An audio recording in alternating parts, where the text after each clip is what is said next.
Welcome back and thanks for staying with us here on Morning Live. Let's take a look at our trending topics now. And first up this morning is hashtag Tokyo Sexwale. Now, Tokyo Sexwale did an interview with JJ Tabane last night on ENCA.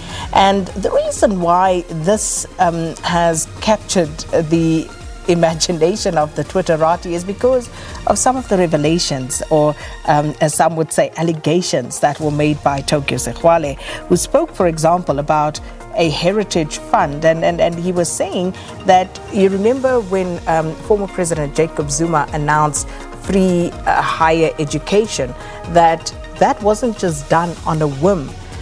The former president knew that there was money available to fund said project, but it would seem as though, according to Sexwale, the money from that heritage fund has already been embezzled.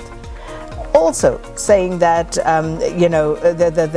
the monies that people are now receiving for the SRD grant, that 350 rand was supposed to have been more, significantly more.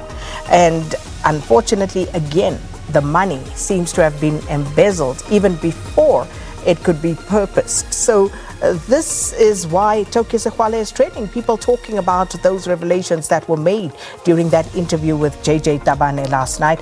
And I must say, I'd love to just get a bit more clarity from Tokyo Sexwale on these allegations, and then follow up with Treasury to find out what is going on. When did this happen? How did this happen? Where's the money? How much of it is still there? How much was donated and how much is left? And of course, also, who donated the money exactly?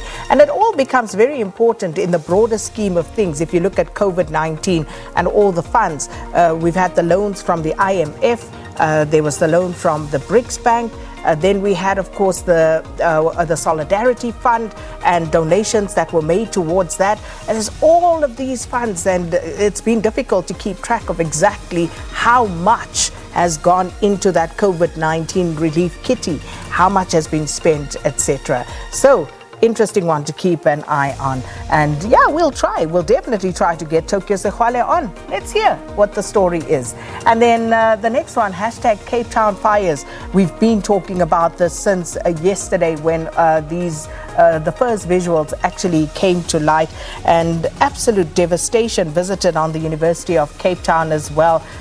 Very important buildings, libraries, concern about archives being destroyed there.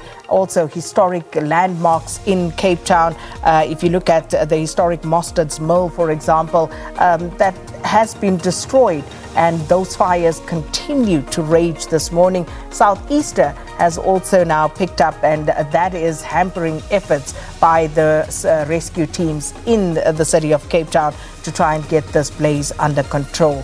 So this is why Cape Town fires are trending. I see Vredehuk also trending, and as you heard in our earlier crossing to our reporter Vanessa Puna, it would seem that the fire has now moved to the other side, and hence the evacuation by some residents in Vredehuk. So we are monitoring those developments for you. And then the final one, hashtag Super League.